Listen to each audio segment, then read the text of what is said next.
नमस्कार। आज हम एक बहुत ही मशहूर किताब पर बात करने वाले हैं, हरमन हेस की सिद्धार्थ। हाँ बिल्कुल। एक ऐसी कहानी जो सालों से लोगों को सोचने पर मजबूर करती आई है। सही कहा। हमारे पास किताब के कुछ अंश हैं और हम कोशिश करेंगे कि सिद्धार्थ की जो यात्रा है, जो उसकी ज्ञान की खोज है, उसे थोड़ा समझें। कहानी शुरू होती है एक नौजवान ब्राह्मण पुत्र से, सिद्धार्थ।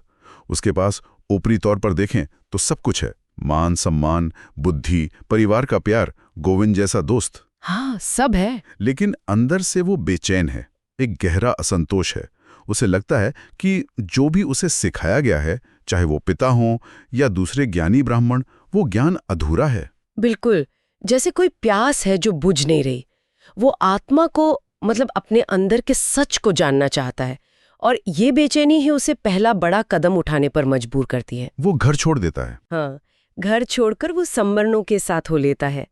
वो भटकने वाले तपस्वी जो मानते थे कि शरीर को कष्ट देकर, अपनी इच्छाओं को मारकर, इंद्रियों को वश में करके ही सच तक पहुंचा जा सकता है। और सिद्धार्थ ने ये सब किया, मतलब कठोर तपस्या। ओहो, बहुत। उपवास रखना, खुद को तकलीफ देना, ध्यान लगाना, सांस रोकना, जैसे वो अपने स्वर से, अपने सेल्फ से लड़ रहा हो। उसे मिटाना चाहता था वो। लेकिन क्या इससे उसे वो मिला जो वो खोज रहा था? क्या ये रास्ता सही था उसके लिए? नहीं, कई साल लगे उसे ये समझने में कि ये भी एक तरह का पलायन ही है। जैसे कोई शराबी शराब पीकर थोड़ी देर के लिए गम भूल जाता है, वैसे ही ये तपस्या भी उस स्व के दुख से एक अस्थायी छुटकारा भर थी। अच्छा। उसे लगा कि ज्ञान कोई ऐसी चीज नहीं है जिसे सीखा जा सकता है या किसी विधि से पाया जा सकता है। उसने गोविंद से कहा भी कि ज्ञान तो हर जगह है, मुझ में, तुम में, हर चीज में। वो आत्मा ही है। और इसी दौरान वो गौतम बुद्ध के बारे में सुनते हैं, है ना? हाँ बिल्कुल। बुद्ध की शांति, उनकी बातों की गहराई। सिद्धार्थ बहुत प्रभावित हुआ। गोविंद तो उनके साथ हो लिए, भिक्षु बन गए। पर सिद्धार्थ नहीं, क्यों? बुद्ध तो ज्ञान की प्रतिमूर्ति माने जाते हैं। यही तो खास बात है सिद्धार्थ की। उसे लगा कि बुद्ध ने जो पाया है वो उनका अपना सत्य है, उनका अपना अनुभव। वो किसी और को सिखाया या दिया नहीं जा सकता। मतलब ज्ञान अनुभव करने की चीज है, सीखने की नहीं। हाँ, एक तरह से बुद्ध का रास्ता, उनकी शिक्षाएं, वो बिल्कुल सही हो सकती हैं, पर वो बुद्ध का रास्ता है। सिद्धार्थ को अपना रास्ता खुद खोजना था, इसलिए वो अकेले आगे बढ़ गया। बुद्ध और गोविंद से अलग होने के बाद सिद्धार्थ को लगता है जैसे वो जागा है। हाँ, एक जागृति का अनुभव।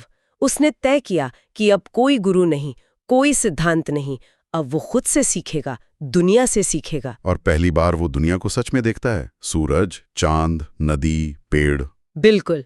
पहले वो इन सबसे परे जाने की कोशिश कर रहा था, अब वो इनके इस पार देखता है। हाँ। इसी दुनिया में अपना सच खोजना चाहता है। और ये खोज उसे कहाँ ले जाती है? शहर की तरफ। हाँ, शहर। और वहां जीवन बिल्कुल पलट जाता है। उसकी मुलाकात होती है खूबसूरत कणिका कमला से। कमला? जिससे वो प्रेम की कला सीखता है। फिर वो अमीर व्यापारी कामस्वामी से मिलता है, उससे व्यापार सीखता है। पैसा, वासना, दुनियादारी, वो पूरी तरह इसमें डूब जाता है। ये तो ज्ञान की खोज से बिल्कुल उल्टा लग रहा है। तपस्या से सीधा भोग विलास में। हाँ, लगता तो है। और कई साल ऐसे ही बीत जाते हैं। वो बहुत अमीर बन जाता है, पर धीरे धीरे वो जो अंदर की आवाज थी ना, जो उसे सही गलत बताती थी, वो धीमी पड़ने लगती है। उसे सांसारिक चीजों में, उन खेलों में एक ऊब महसूस होने लगती है, एक खोखलापन। कमला के चेहरे पर भी उम्र दिखने लगती है। फिर एक रात उसे एक सपना आता है। कैसा सपना? जिससे उसे अपनी आध्यात्मिक गिरावट का भयानक एहसास होता है। उसे जीवन से घृणा होने लगती है। वो इतना निराश हो जाता है कि सोचता है सब खत्म कर दे। वो नदी किनारे पहुंचता है आत्महत्या करने। बाप रे! लेकिन वो करता नहीं है। नहीं। जैसे ही वो पानी में गिरने वाला होता है, उसके अंदर से एक गहरा शब्द निकलता है, ओम। वो पवित्र ध्वनि। ओम। और उसे जपते जपते उसे गहरी नींद आ जाती है। जब वो जागता है तो बिल्कुल नया महसूस करता है, तरोताजा, जैसे पुनर्जन्म हुआ हो। और वहीं उसकी मुलाकात गोविंद से होती है फिर से। हाँ, गोविंद जो अब बौद्ध भिक्षु है, वो सिद्धार्थ को पहचान भी नहीं पाता। सिद्धार्थ को एहसास होता है कि उसने सांसारिक जीवन में अपनी पुरानी कलाएं, उपवास, प्रतीक्षा, चिंतन खो दिए, पर इस बार वो दुखी नहीं है। अच्छा, क्यों? उसे खुशी है कि वो फिर से शुरू कर सकता है, एक बच्चे की तरह। तो अब वो कहाँ जाता है? क्या वापस तपस्या? नहीं, वो उसी नदी पर लौटता है और वहां उसे मिलता है नाविक वासुदेव, एक साधारण सा दिखने वाला आदमी। पर वासुदेव ने नदी से सीखा था, वो नदी को सुन सकता था। सिद्धार्थ उसके साथ रहने लगता है, नाव चलाना सीखता है और सबसे जरूरी, नदी को सुनना सीखता है। नदी को सुनना, इसका क्या मतलब है? नदी उसे सिखाती है कि समय असल में बहता नहीं, वो एक भ्रम है। अतीत, वर्तमान, भविष्य सब एक साथ मौजूद है। जीवन एक धारा है जिसमें सब कुछ जुड़ा हुआ है। सुख, दुख, जन्म, मृत्यु सब एक ही बहाव का हिस्सा है। ये तो बहुत गहरी बात है। हाँ, और इसी दौरान एक दुखद घटना होती है। कमला अपने बेटे के साथ बुद्ध के दर्शन करने जा रही होती है।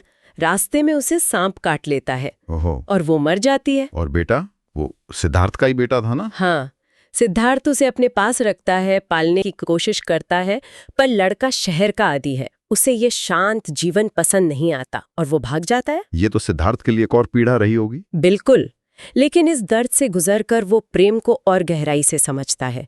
पिता का पुत्र के लिए प्रेम और उसका जाना, जीवन का चक्र।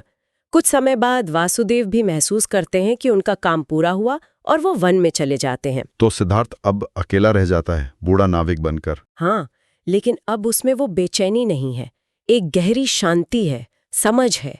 सालों बाद गोविंद फिर आता है, वो अभी भी खोज रहा है। वो सिद्धार्थ से पूछता है, तुम्हें क्या मिला?